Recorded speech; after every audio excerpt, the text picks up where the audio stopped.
Y ahorita ya tocabas el tema del poder. ¿Cómo definirías el tema del poder y cómo es que se ejerce?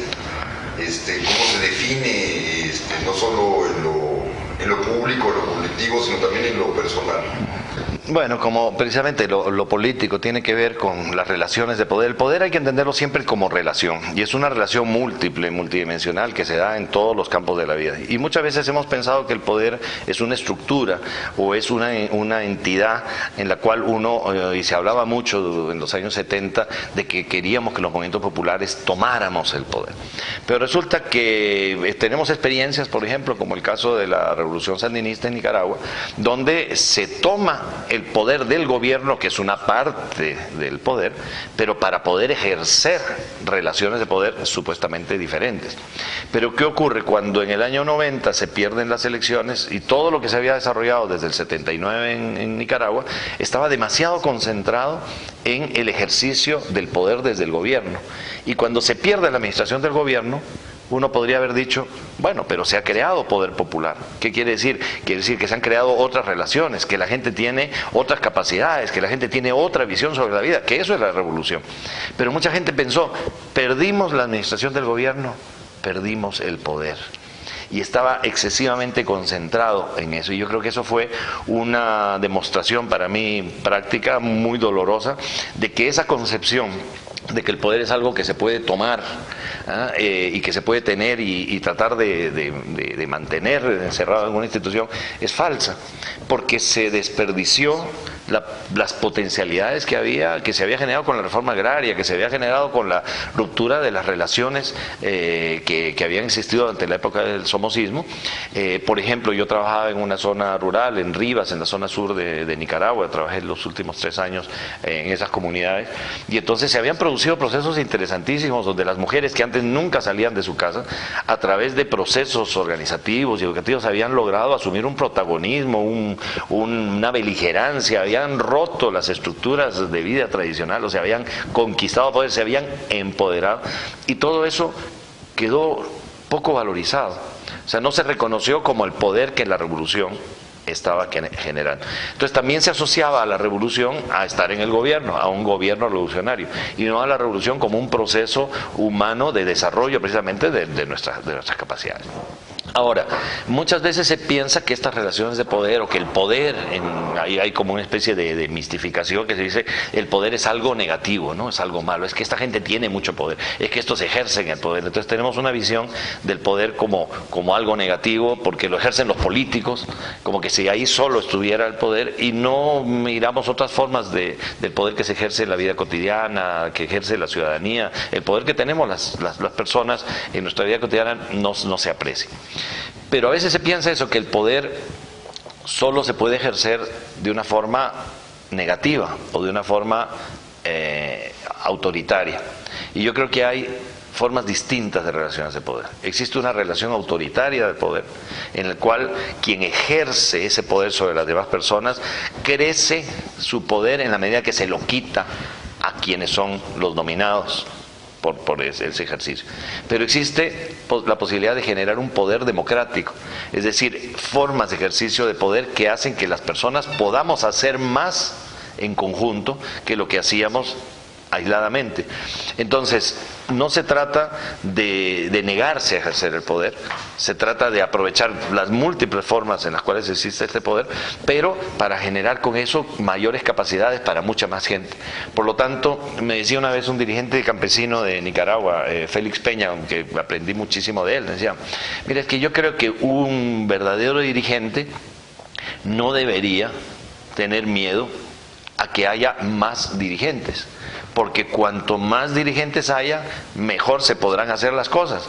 Pero el problema es que muchas veces nosotros los dirigentes creemos que si nosotros cedemos esa capacidad de decisión, nosotros vamos a tener menos capacidades para hacer las cosas y vamos a perder el poder. Y dice, no, nuestro ideal, el sentido de lo que hacemos es que se puedan hacer las transformaciones, y si por un buen dirigente, por lo tanto, debe ser capaz de delegar y de dejar que otras personas puedan ser dirigentes como uno. Entonces me quedo con una idea muy, muy fuerte de cómo podemos tener en nuestras instituciones, en nuestras relaciones diversas, formas de ejercicio de un poder democrático que amplían las capacidades de hacer las transformaciones, y que cuanto más restringido esté eso, menos capacidad de transformación va a haber. Entonces, bueno, creo que el tema del poder es muy complejo porque, como te digo, no solo abarca estas dimensiones más estructurales o más sociales, sino que abarca también la manera como miramos nosotros y nosotras la vida. Las relaciones de poder que se dan entre padres e hijos, entre educadores y educandos, entre hombres y mujeres. Toda nuestra vida está relacionada, se van ejerciendo formas de relación de poder, y hay formas autoritarias, violentas, explícitas, que son, digamos, las que van marcando un sistema de opresión. El sistema que vivimos, capitalista y patriarcal, es un sistema basado en el ejercicio de la violencia autoritaria, en el ejercicio del poder. Pero luego hay formas que aparentemente son democráticas, pero que son formas sutiles de manipulación, donde el mismo autoritarismo se está ejerciendo, pero hay una formalidad que aparenta que no es así. Entonces, el poder autoritario no siempre es violento, el poder autoritario no siempre es fácil de ser detectado. Y entonces hay formas sutiles de manipulación, de engaño, de clientelismo, de manejo y de manipulación, que pueden ser tremendamente autoritarias, pero que no aparecen como tal. Entonces yo creo que deberíamos siempre estar muy atentos a eso, porque yo no creo que ninguno de nosotros se libere, digamos, dentro de una sociedad como la que vivimos, de estar ejerciendo en alguna u otra manera formas autoritarias del poder. Yo creo que tenemos que tener siempre una conciencia de eso, tomar distancia crítica para evitar de que seamos víctimas de aquello mismo que estamos criticando. Y bueno, es todo un desafío generar esas nuevas formas y poder construir otras relaciones entre las personas que en el fondo son la base de nuevas relaciones sociales, de nuevas relaciones entre los países, de nuevas relaciones entre las estructuras que existen en una sociedad, que son a las que aspiramos, pues, transformar para hacer mundos diferentes. Cuando hacemos un trabajo educativo de cualquier manera, sea una escuela metodológica, sea un curso, un taller, una conferencia, etcétera, de hecho vamos a estar ejerciendo relaciones de poder y relaciones de construcción de poder, relaciones de construcción de saber. Entonces, esto puede ser una cosa explícita, pero aunque no sea explícita, deberíamos ser conscientes de que ese poder se está ejerciendo, hay una relación de poder que está ejerciendo. Por ejemplo, en la definición de los contenidos. Cuando en un taller alguien elabora una pregunta, pues está ejerciendo una relación de poder desde el momento de que lanza la pregunta a todas las personas, para que las personas las contesten. Claro, las personas podrían decir, bueno, me quedo callada, es una forma también de reaccionar. Y entonces, esa relación entre educador o educadora y educando o educanda en ese momento, se convierte como en un ejercicio de una relación de poder que puede ser muy democrática, que puede ser muy abierta, porque yo puedo hacer una pregunta porque tengo la responsabilidad de coordinar este espacio, pero ¿qué hago yo con lo que la gente me contesta? Si la gente empieza a enfatizar un tema que no es el que yo tenía en la cabeza. Entonces, ¿hasta dónde esos énfasis que las personas van desarrollando, digamos, en un debate, yo voy tratando de incorporarlos de forma abierta, porque tengo una disposición también a aprender de lo que la gente diga? Y por lo tanto puede ser una relación muy dialógica, en la cual en un determinado momento yo hago una explicación, yo hago una información, hago una pregunta, coloco un texto, o sea, ejerzo en el proceso educativo un ejercicio directivo de lanzar una propuesta, y eso es una forma de ejercicio de poder.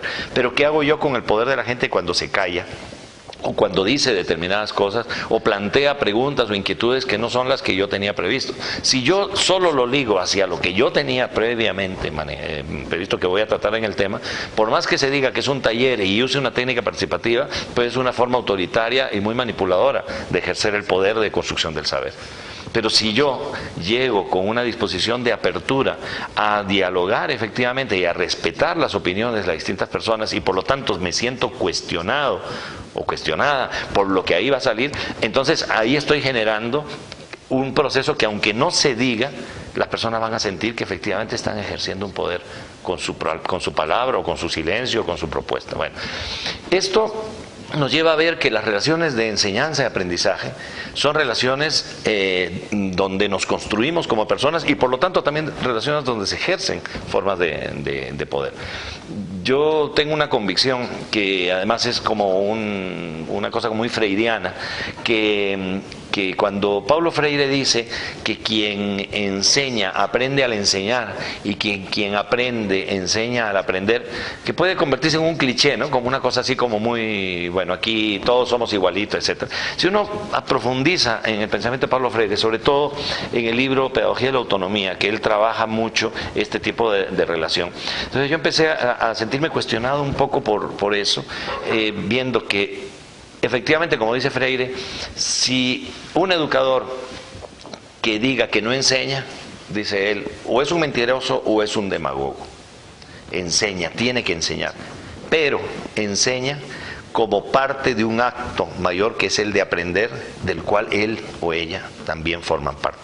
Entonces, recogiendo un poco esto, yo digo, yo trabajo mucho haciendo talleres, bueno, y como ustedes, trabajo en procesos de educación popular permanentemente. Entonces, yo cuando voy a un taller me pongo a pensar, bueno, más que qué es lo que yo voy a enseñar, mi preocupación ante eso es, bueno, qué es lo que yo voy a aprender y qué es lo que yo voy en este espacio a tratar de incentivar que se construya como aprendizaje. Es decir, como coordinador de un proceso, yo tengo una responsabilidad. No puedo llegar y decir, bueno, a ver, ¿de qué tema quieren ustedes tratar? Y a ver qué sale, o de manera así muy irresponsable. Yo tengo una responsabilidad. Pero yo podría ser muy autoritario si yo en el fondo hago una pregunta, pero al final digo lo que yo... A ver, ¿qué quieren que hoy día veamos? La gente dice cualquier cosa. Bueno, pero mejor vamos a ver tal cosa, que es la que yo tenía preparada. O sea, y eso ocurre mucho. O sea, hay a veces en un teatro de la participación que nosotros y nosotras en la educación popular a veces no somos conscientes de cuán manipuladores terminamos siendo con formas participativas, porque no entramos con una actitud paradigmática de que aquí hemos venido a construir aprendizaje y yo soy parte de ese proceso de construcción de aprendizaje con una tarea, con una función, pero que en un determinado momento, por ejemplo, y por eso hay una frase de Freire en Pedagogía de la Autonomía, donde él dice que en lugar de ser facilitadores, por ejemplo, que es una forma que se ha tratado de ir creando para decir que la persona que coordina no impone, pero que tiene el engaño de que, bueno, yo facilito, entonces yo no estoy metido en la cosa, ¿no? Yo nada más genero que la gente discuta, yo no me meto en el pleito, no, yo tengo una opinión, yo tengo una posición, entonces no estoy fuera, pero también esa idea de yo facilito, estoy como por encima, ¿no? Entonces yo voy a facilitar que ustedes comprendan lo que es la metodología porque yo ya la sé, entonces yo solo facilito, no se las enseño, pero en el fondo es igualmente autoritario.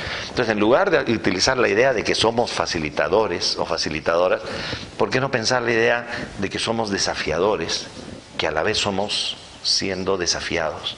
Entonces yo llego a un taller y yo vengo con el desafío de mi programación, de mi propuesta, porque he tratado de ver quién es el grupo, qué es lo que, bueno, un diagnóstico, etcétera, y llevamos una propuesta pedagógica de contenidos, de metodología, esto lo vamos a hacer en grupos, ¿verdad? O sea, todo eso es el desafío, la batería de desafíos que yo llevo. Entonces yo la lanzo, pero en el momento que la lanzo tengo que abrirme a cuál es el desafío que el grupo me va a plantear, reaccionando ante eso. Y por lo tanto, ante lo que la gente diga, yo recojo y otra vez entonces lo desafío, porque estamos desafiándonos mutuamente para construir algo nuevo. Entonces ahí el proceso educativo se convierte en algo apasionante, porque estamos creando algo que no existía, es una cosa totalmente inédita, es una aventura creadora. Cuando hablamos de creatividad, de desarrollo de capacidades, yo creo que estamos hablando de eso. Pero si yo como educador digo, no, vamos a generar capacidad y creatividad, y entonces, a ver, ahora esto en forma tal, hagan un teatro, hagan no sé cuánto. Sí, son formas creativas, pero igual yo puedo estar fuera, no ser sujeto de aprendizaje y estar simplemente ejerciendo entre comillas, de facilitador de lo que la gente hace. Yo creo que para un educador o una educadora popular, cada proceso de educación popular debe ser una aventura y un desafío. Y debemos asumirlo como el desafío creador para nosotros y para nosotras mismas. y por lo tanto me va a exigir una reflexión crítica sobre eso.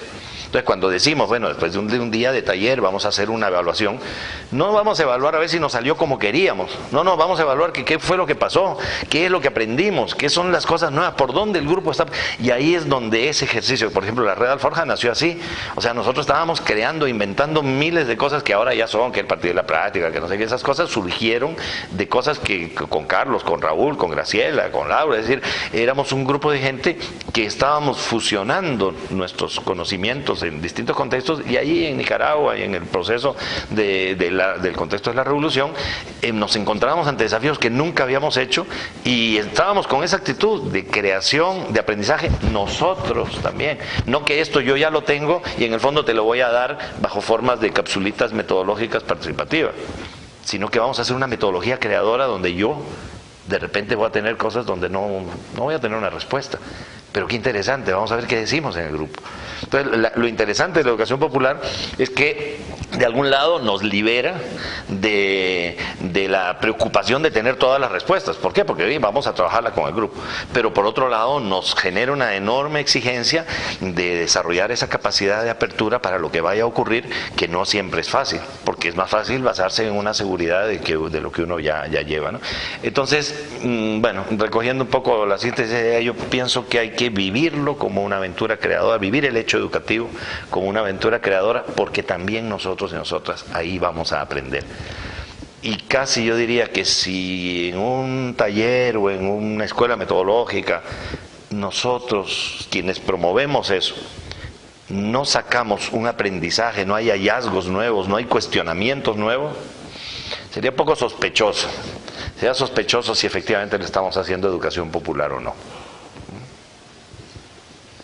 Justo ahí con lo que dices, cómo hacer esa reflexión crítica sobre el propio ejercicio de poder y el ejercicio de poder colectivo, cómo dar este paso atrás que habla mucho Freire, o sea, tomar distancia de nuestro propio ejercicio de poder individual, colectivo y social, para poder estar atentos a él y ir buscando estas nuevas formas de construcción de poder. ¿Cómo verías? ¿Qué pistas habría en ese sentido? Bueno, la pista principal es que dejemos un espacio para hacer reflexión crítica sobre la práctica, siempre. Nuestras prácticas son a veces muy intensas, son prácticas que nos exigen un trabajo permanente y muchísima dedicación, y entonces hay un activismo muy grande porque siempre hay más cosas para hacer que las que tenemos capacidad. Pero la trampa de eso está en que entonces el activismo creemos que por estar haciendo más cosas las estamos haciendo mejor, y de repente haciendo menos cosas y pensando más sobre lo que hacemos estaríamos haciéndolas mejor. Entonces, por ejemplo, hay últimamente en los talleres yo estoy utilizando mucho una forma que es que en cada día dejamos un espacio de una media hora donde todas las personas, incluyendo el equipo de coordinación, hacemos como una reconstrucción de cuáles han sido las principales ideas, las principales emociones que hemos vivido, tratamos como de repensar un poco eso y tratamos de extraer algún pequeño aprendizaje. Le llamamos la técnica de la pesca. Entonces, bueno, ¿qué hemos pescado en este navegar que tuvimos hoy día? ¿Cuáles son las principales pescas? Y entonces, si eso lo trabaja uno primero individualmente, luego en grupo, y luego buscamos alguna forma de socializarlo, por ejemplo, al día siguiente, se convierte en un ejercicio muy rico porque vamos descubriendo que para cada persona hubo pescas diferentes. Hubo aprendizajes distintos. Y eso nos puede permitir una reflexión crítica también de por qué hubo un énfasis mayor en tal o cual cosa, o por qué tal proceso que hicimos el día anterior generó tal emotividad, o tal idea fue la más fuerte, no sé. Entonces nos va permitiendo tomar distancia, que no es solamente la que es más rica, que cuando el equipo de coordinación se separa del grupo, lo pone al grupo a hacer no sé qué cosa y se reúne para hablar el día, que también habría que hacerlo. Pero yo creo que hay formas donde podemos combinar, por ejemplo, bueno, el equipo, bueno, por dónde va el taller, qué es lo que estamos haciendo, cómo lo podemos hacer mejor, pero de repente eso, si lo hacemos después del ejercicio de la pesca, vamos a tener muchísimas visiones más ricas que lo que tendríamos solo desde nuestra perspectiva. O sea, cuanto más nos abramos a las miradas de las demás personas, más elementos vamos a tener para mirar críticamente nuestro propio quehacer. Ese es uno. Y lo otro es poner muchísima atención a las distintas formas de expresión de la gente en los procesos educativos, que puede ser muchas veces los silencios. Yo me acuerdo hace muchos años en la Red Alforja, hablábamos de la trampa de los consensos baratos. Esa típica que estás en un plenario, en un taller y dice, bueno, y entonces, a ver, ¿estamos de acuerdo todos? Sí, y de repente sí, decían 3 o 4, o habían 5 personas que en 2 días no habían participado. ¿Qué están pensando esas personas? ¿Y por qué no participan? Y entonces, ponerle atención a lo que se dice y a lo que no se dice. Ponerle atención a los matices de diferencia. Y eso supone una concentración de parte de quien desarrolla un trabajo, digamos, un debate colectivo, participativo. Es ahí la concentración que te exige para ver el matiz de diferencia entre una persona y otra, porque muchas veces tratamos solo como de buscar lo que es común. Bueno, entonces todas las intervenciones que se han dicho coinciden en tal cosa. ¿Y las diferencias? De repente el matiz de alguien que dijo algo que no coincidía con todo lo demás, de repente ahí hay una pista de profundización que yo la perdí. Yo desaproveché como educador para de repente cuestionar algo más a fondo que...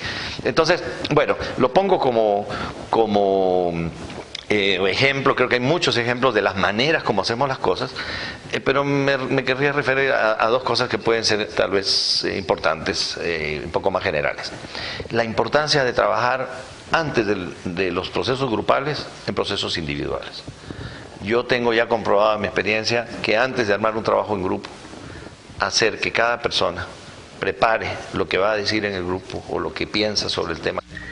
Bueno, tal vez una idea importante dentro de estos procesos de desafiar y de ser desafiado como la dinámica de un proceso educativo, una idea que cada día yo estoy más convencido es la importancia del trabajo individual previo al trabajo de grupos.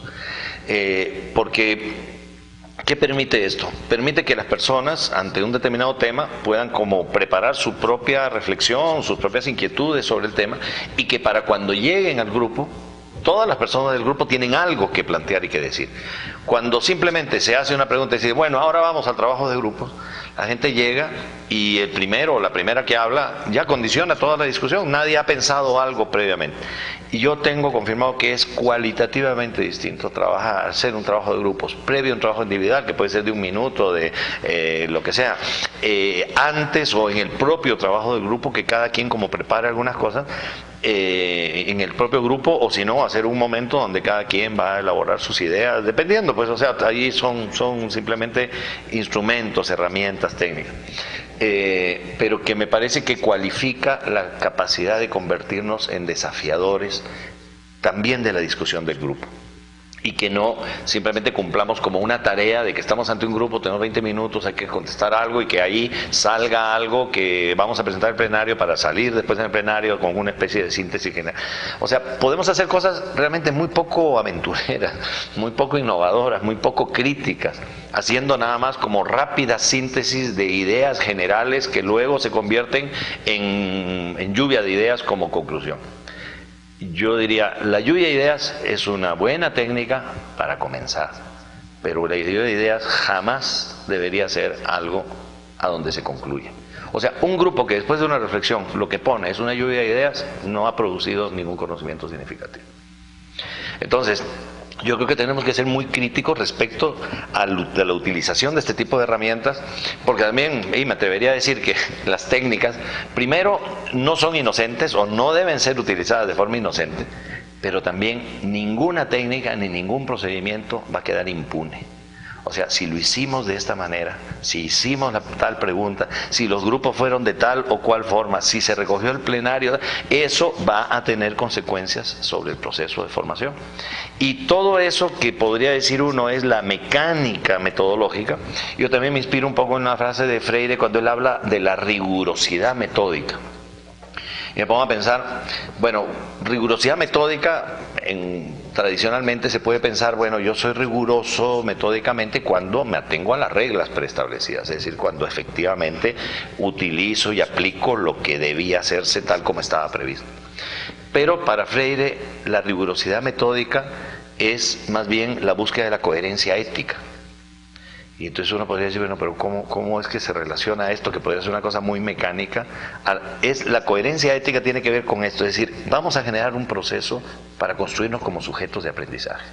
Y vamos a producir un conocimiento nuevo que hasta ahora nunca se haya producido, y tenemos esa oportunidad ahora en este taller, en este trabajo de grupo. ¿Cómo lo hacemos?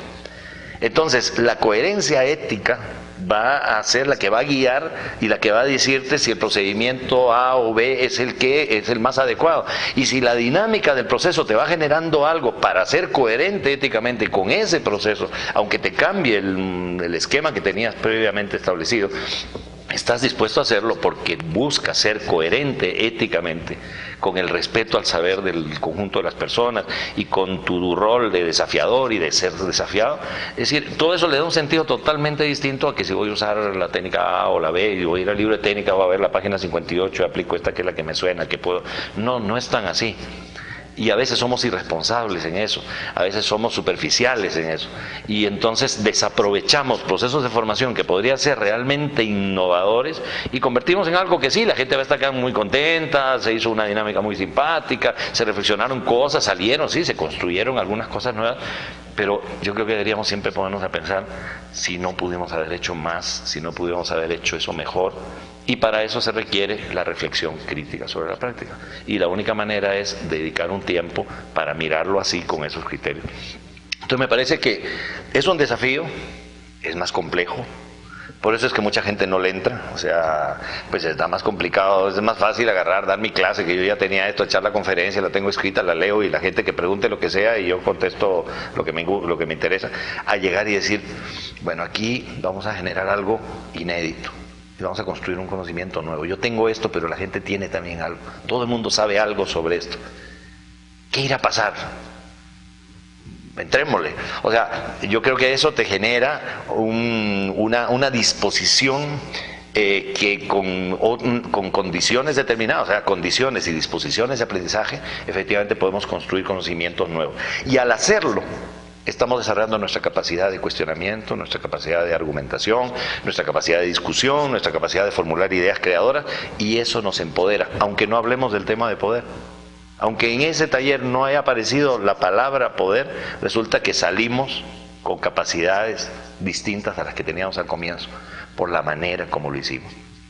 Por eso, tal vez cerrando un poco esta idea, yo no coincido con esta idea de que lo político y lo pedagógico está en que lo político son los contenidos y lo pedagógico es la metodología. Lo político, o sea, la construcción de poder, está en la pedagogía. Y la pedagogía es política.